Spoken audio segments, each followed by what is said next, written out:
नाज़रीन गिरामी अस्सलामु अलैकुम वरहमतुल्लाहि वबरकातुहू।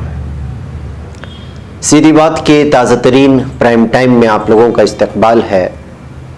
नाज़रीन मैं अंसार अजीज़ नदवी इस वक्त के इवनिंग प्राइम टाइम में आप लोगों के सामने बहुत सारी अहम तरीन ख़बरें, कुछ वीडियोस, कुछ वायरल तस्वीरों के हवाले से तनकीदी तबसरे लेकर के हाजिर हुआ। मैं आपको बताऊंगा कि किस तरह से हाथरस मामले में वहाँ का डीएम दबाव बनाने की कोशिश कर रहा है, वीडियो वायरल हो रही है, और उस बच्ची की भाभी ने किस तरह का बयान दिया है वो भी वीडियो वायरल हो रही है। इस वक्त गाजा में खजूरों को निकालने की कुछ तस्वीरें वायरल हो रही है, वो मैं आपको दिखाऊंगा। तुर्की के एक लीडर किस तरह कुवैत पहुंच गए वो भी तस्वीरें दिखाऊंगा। और आज की अहम तरीन खबरें किस तरह दब गई हैं। उमर खालिद की गिरफ्तारी हो, सीबीआई के हवाले से गिरफ्तार तो है, लेकिन गिरफ्तारी दूकर क्राइम ब्रांच ने किस तरह लेकर गए। और एक वायरल वीडियो आ रही है एक बच्ची की खिलौना देने के बाद उसकी खुशी की। केरला में किस तरह आग हादसा पेश आया है। पंजाब में किस तरह किसान बहुत बड़े पैमाने पर एहतजाज कर रहे हैं, लेकिन ये खबर के दरमियान में कई खबरें दब करके रह जाती हैं। और भी बहुत सारी चीज़ें हैं, मैं वो सारी चीज़ें आप लोगों के सामने रखूँगा। उससे पहले आप लोगों से दरख्वास्त है कि जिन अहबाब ने हमारे चैनल को सब्सक्राइब नहीं किया है वो सब्सक्राइब कर लें, हमारे इन वीडियोज़ को दूसरों तक पहुँचाने में हमारी मदद करें, लिंक को शेयर करें। इदारे को मजबूत करना आप लोगों की जिम्मेदारी है। इसके अलावा नाज़रीन आज के मॉर्निंग प्राइम टाइम भी शाया हो चुका है, लेकिन उसका आज नोटिफिकेशन नहीं आया। आप में से बहुत सारे लोगों को शायद नहीं आया होगा, बल्कि तमाम लोगों को नहीं आया होगा। ज़रूर वहाँ जाएं, वहाँ भी बहुत अहम तरीन खबरें पेश कर दी गई हैं, देखने की कोशिश करें।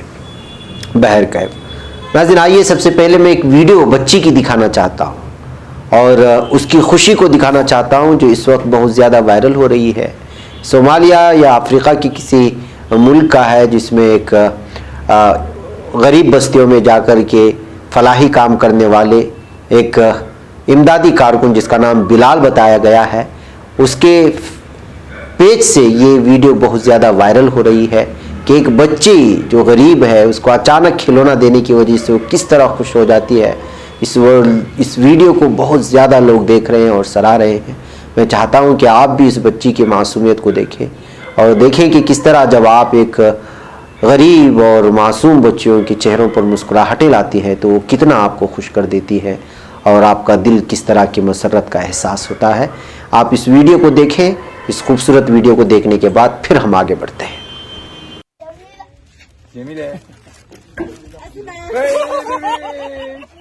Çok sevindin mi?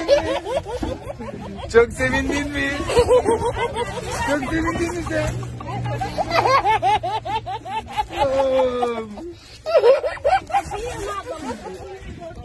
Cemile.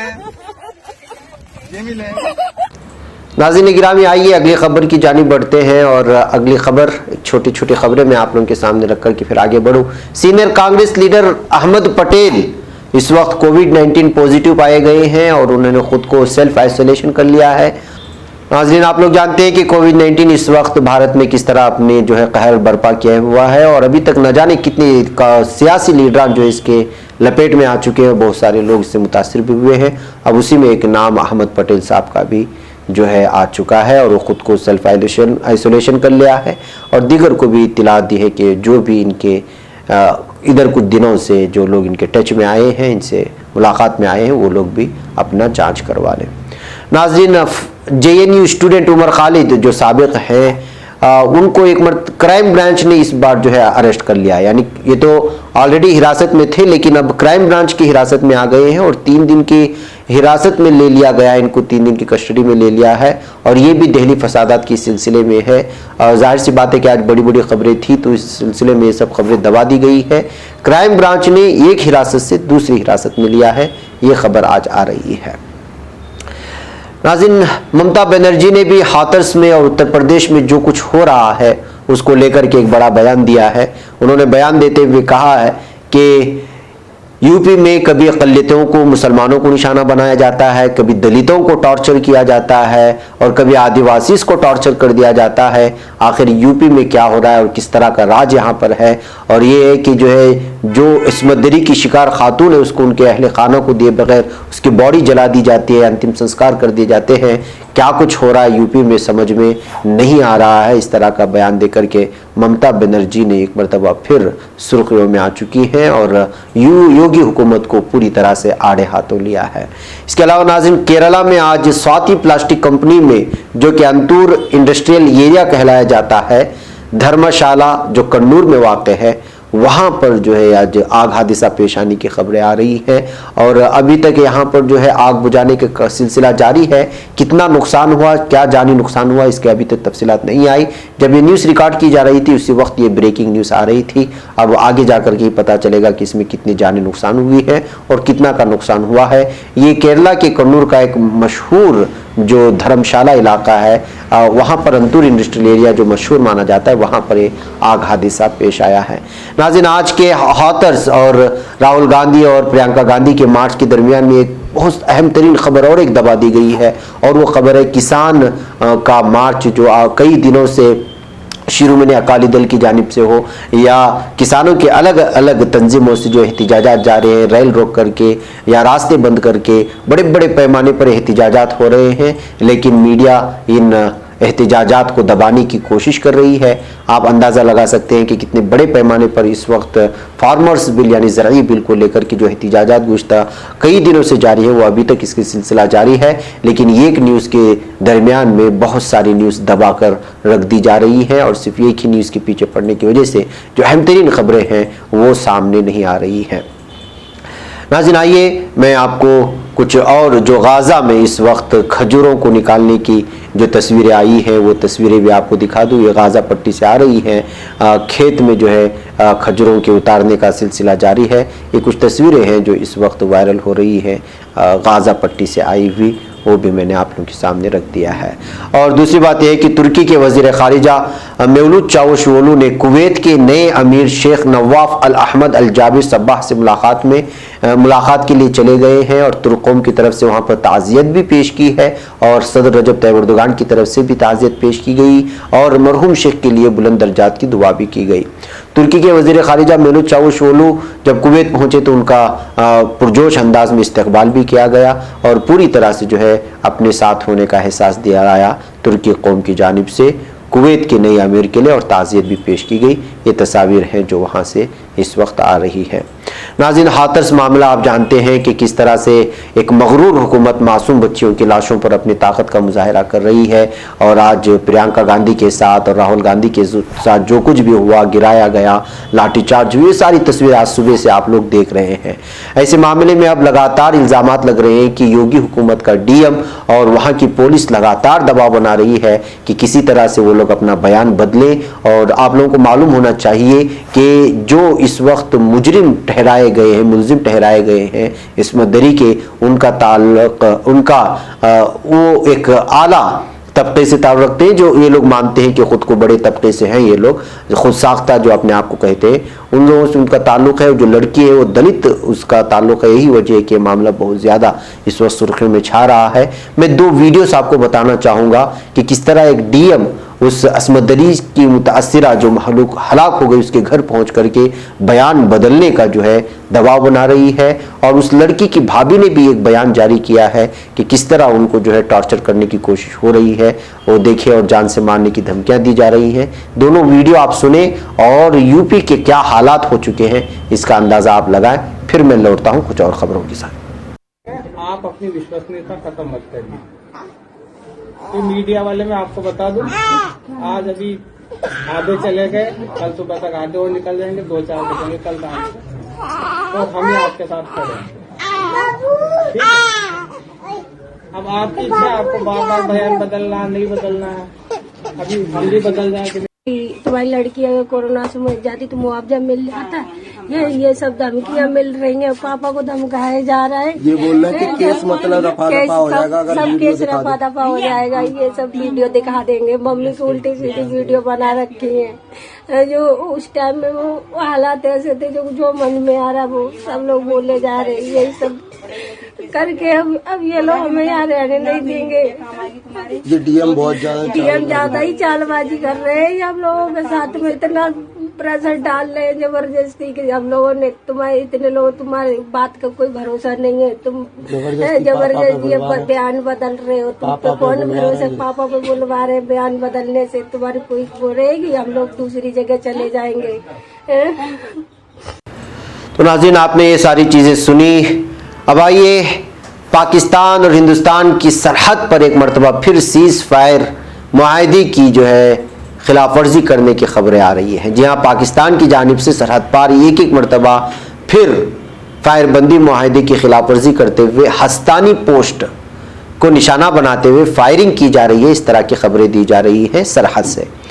और ये जुमेरात की सुबह पाकिस्तान ने पूंछ जिले की कृष्णावादी सेक्टर में ताबड़तोड़ फायरिंग की है। ये इत्तलात आ रहे हैं हिंदुस्तानी जराये के मुताबिक पाकिस्तान की तरफ से हुई फायरिंग में एक नौजवान के शहीद होने, वहीं अब खबर ये आ रही कि पाकिस्तान की तरफ से कुपवाड़ा के नौगाम सेक्टर में भी फायरिंग की गई है। पाकिस्तान की फायरिंग में 2 नौजवान शहीद हो चुके हैं, जबकि 4 नौजवान शदीद तौर पर जख्मी बताए जा रहे हैं। हिंदुस्तान की तरफ से पाकिस्तान की फौज को मुसलसल मुंह तोड़ जवाब दिए जाने की खबरें भी भारतीय जराये से मिल रही है। पाकिस्तान की जानिब से गुज़श्ता कई दिनों से सरहद पर माहौल खराब करने की कोशिश की जा रही, इस तरह का इल्जाम पाकिस्तान पर हमेशा से लगता रहा है। पाकिस्तानी फौज मुसलसल सरहद पर हिंदुस्तानी पोस्ट को निशाना बनाते हुए फायरिंग कर रही है। पाकिस्तान की तरफ से जुमेरात की सुबह जिला किरशा घाटी सेक्टर में ताबड़तोड़ फायरिंग की गई है, इस बात की भी इत्तलात मौसूल हुई है। नाज़रीन आप लोग वाज़ेह कर लें कि यहाँ भारतीय जराये की जानिब से इस तरह की खबरें मिलती हैं, तो यही खबर को अगर आप पाकिस्तानी मीडिया में देखते हैं तो वो इस बात पर इल्ज़ाम लगाते हैं कि भारतीय फौज जो है अपनी फायरबंदी का मुआहदा तोड़ते हुए उनके नौजवानों पर फायरबंदी कर रही है। तो जाहिर सी बात है कि आप अपने ममालिक के जराये अलग अलग अंदाज में खबरों को पेश करने की कोशिश करते हैं, और इस वक्त भारतीय फौज का दावा है कि साफ तौर पर कि जो है इस वक्त पाकिस्तान ने पूरी तरह से जो है इस मुआहदे को तोड़ा है, और वो फायर बंदी मुआहदे को तोड़ने की वजह से और लगातार फायरिंग की वजह से हिंदुस्तान के नौजवान जो है जख्मी भी हुए हैं और यहाँ इंतकाल भी कर गए हैं, ये खबरें आ रही हैं। बहरकैफ नाज़रीन एक आखिरी खबर जो अहम तरीन है, मैं वो आप लोगों के सामने रखते हुए इजाज़त लेने की कोशिश करूँगा। दरअसल जो फैसला कल आया वो आप लोगों के सामने है बाबरी मस्जिद को लेकर के, उसमें जो लोग शरीक थे, लेकिन इससे पहले लिब्राहन कमीशन एक था जो बनाया गया था और उसी के तहत बहुत सारे मामले भी दर्ज हुए थे। उसमें किस तरह इन बड़े बड़े लीडरों ने किरदार अदा किया है मंसूबाबंद तरीके से, वो खुद जो है हुकूमत की जानिब से जो कमीशन तश्कील दी गई थी उसमें नाम शामिल है। मैं उसको जो है दी वायर ने शाये किया है मुख्तलिफ ज़राए के हवाले से, मैं वो आपके इल्म में लाना चाहता हूँ ताकि आप लोग हकीकत क्या है उसको समझ सकें। खुसूसी CBI अदालत ने 6 दिसंबर 1992 को अयोध्या में बाबरी मस्जिद गिराए जाने के मामले में बुध को फैसला सुनाते हुए कहा कि इसमें कोई मंसूबाबंद साजिश नहीं थी, लेकिन जस्टिस मनमोहन सिंह लिब्राहन ने कहा है कि मैंने इस मामले में शहरी साजिश का मामला पाया था। मालूम हो कि बाबरी मस्जिद निज़ामी की जांच के लिए 1992 में लिब्राहन कमीशन का क़याम अमल में आया था। कमीशन ने साल 2009 में अपनी रिपोर्ट सौंपी थी। रिपोर्ट में लाल कृष्ण आडवाणी, मुरली मनोहर जोशी, उमा भारती जैसे RSS और BJP के सीनियर रहनुमाओं के शामिल होने की जानिब इशारा किया गया था। इसके साथ उस वक्त उत्तर प्रदेश सरकार की भी मिलीभगत की बात कही गई है इस लिब्राहन कमीशन में। रिपोर्ट में कहा गया है कि उन्होंने या तो फ़आल होकर गैर मुतहर्रिक तरीके से निज़ाम की हिमायत की थी। इंडियन एक्सप्रेस की एक रिपोर्ट के मुताबिक जस्टिस लिब्राहन ने बुध को कहा, मैंने पाया कि ये एक साजिश थी, मुझे अब भी इस पर यकीन है। मेरे सामने पेश किए गए तमाम शवाहिद से ये वाज़ेह था कि बाबरी मस्जिद निज़ाम का मंसूबा बारीकी से बनाया गया था। मुझे याद है कि उमा भारती ने साफ तौर पर उसकी जिम्मेदारी ली थी। ये एक अंधे की ताकत नहीं थी जिसने मस्जिद को मुनहदिम कर दिया, इंसानों ने किया था। कमीशन ने अपनी रिपोर्ट में कहा था कि कार सेवकों का इज्तिमा अचानक या रजाकाराना नहीं बल्कि तयशुदा और मंसूबाबंद था। रिपोर्ट में सीनियर BJP रहनुमाओं एडवाणी, जोशी, भारती और अटल बिहारी वाजपेयी जैसे सीनियर BJP रहनुमाओं, RSS और विश्व हिंदू परिषद के रहनुमाओं और नौकरशाहों समेत 60 लोगों के नाम मुल्क को फिरकावाराना कशीदगी के दहाने पर ले जाने के लिए कसूरवारों के तौर पर शामिल किए गए थे। जस्टिस लिब्राहन ने कहा, मेरे नताइज सही थे, ईमानदाराना थे और खौफ या किसी और तरह के तासुब से पाक थे। ये एक ऐसी रिपोर्ट है जो आने वाली नस्ल को ईमानदारी से बताएगी कि क्या और कैसे हुआ। ये तारीख का एक हिस्सा होगी। हालांकि उन्होंने अदालत के फैसले पर तबसरा करने से इनकार कर दिया। उन्होंने कहा कि मैं जज या कोर्ट या सीबीआई जांच पर कोई तबसरा नहीं करूंगा। मेरा मानना है कि हर कोई अपना काम ईमानदारी से करता है। अदालत को अलग राय रखने का हक है, उसके इख्तियार या काम करने के बारे में कोई तनाजा नहीं हो सकता। उन्होंने ये भी कहा कि अडवाणी, वाजपेयी वो सब मेरे सामने हाजिर हुए और जो मैंने पाया मैंने अपनी रिपोर्ट में पेश किया, लेकिन वो खुद के खिलाफ गवाह नहीं हो सकते। इनमें से कुछ ने इंहिदाम की जिम्मेदारी ली। उमा भारती ने वाज़ेह तौर पर जिम्मेदारी का दावा किया। अब अगर जज कहते हैं कि वो जिम्मेदार नहीं तो मैं क्या कर सकता हूं? मेरे सामने पेश की गई शवाहिद से और गवाहों के बयानात से सिर्फ मैं ही नहीं, कोई भी मुनासिब तरीके से नतीजा निकाल सकता है कि ये एक मनसूबाबंद कार्रवाई थी। उन्होंने कहा यह पता लगाना था कि मस्जिद को किसने गिराया, किन हालात में ऐसा किया गया, और उसके साथ ही साथ इंहिदाम के हकाइक का भी पता करना था। बीजेपी के लिए उसको तारीखी लम्हा बताते हुए उन्होंने कहा कुछ के लिए एक पाक इरादा हो सकता था, लेकिन सियासी रहनुमाओं के लिए ये उनके हक में वोट के लिए सबसे अहम वसाइल में से एक था। आंध्र प्रदेश और मद्रास हाईकोर्ट के साबिक चीफ जस्टिस रहे 82 साला लिब्राहन ने कहा कि एडमिनिस्ट्रेशन और कार्रवाई के जरिए इंहिदाम को रोका जा सकता था। उन्होंने अपनी रिपोर्ट में कहा था कि इंहिदाम या फिरकावाराना नफरत के फैलाव को रोकने के लिए कोई कदम नहीं उठाए गए। लिब्राहन रिपोर्ट ने कहा कि RSS, Bajrang Dal, VHP, BJP और शिवसेना के कैडर अपने रहनुमाओं के साथ इंहिदाम के वक्त जाए वकूफ पर मौजूद थे। रिपोर्ट में यह भी कहा गया कि उन्होंने या तो फाआल होकर या गैर मुतहर्रिक तरीके से इंहिदाम की हिमायत की। राम मंदिर की तहरीक के कलीदी किरदारों के साथ प्रचारक, साधु संत, नौकरशाह और पुलिस अफसर, मीडिया और कार सेवक भी मौजूद थे। इस कार्रवाई में तमाम कवानीन को सियासी इख्तियार हासिल करने के लिए हिदायत दी गई थी और इस तरह सियासी तौर पर मतलूबा नतीजे हासिल किए गए थे। रिपोर्ट में यह भी कहा गया है कि उत्तर प्रदेश में उस वक्त की गलियां संघ सरकार ने जानबूझकर तहरीक के हीरो और कार सेवकों को एडमिनिस्ट्रेशन चलाने और अयोध्या और फैजाबाद पर हुकूमत करने की इजाजत दी थी। उसमें कहा गया कल्याण सिंह ने इंहिदाम के पूरा होने तक बार बार फोर्सेस की खिदमत का इस्तेमाल करने से इनकार किया। जब ये सब हो रहा था तब उन्हें वाकयात, उनके नताइज की पूरी जानकारी थी और किसी भी ठोस कार्रवाई के लिए उनकी ख्वाहिश न होने की कोई वजह नहीं। कमीशन ने कहा कि एक ऐसा मामला नहीं था जहां सरकार भीड़ के गुस्से के खिलाफ बेबस थी, बल्कि उसके बरअक्स एक काबिल रहम और शर्मनाक मामला था जहां वजीर आला और सरकार, उनकी पार्टी और परिवार के अंदर और बाहर बैठे उनके मुआविनीन ने फ़आल होकर इस थोड़ी बहुत समझदारी और कॉमन सेंस को खत्म कर दिया जिससे मुतनाज़ा ढांचों को मुनादिम करने या आइंदा दंगों को रोका जा सकता था।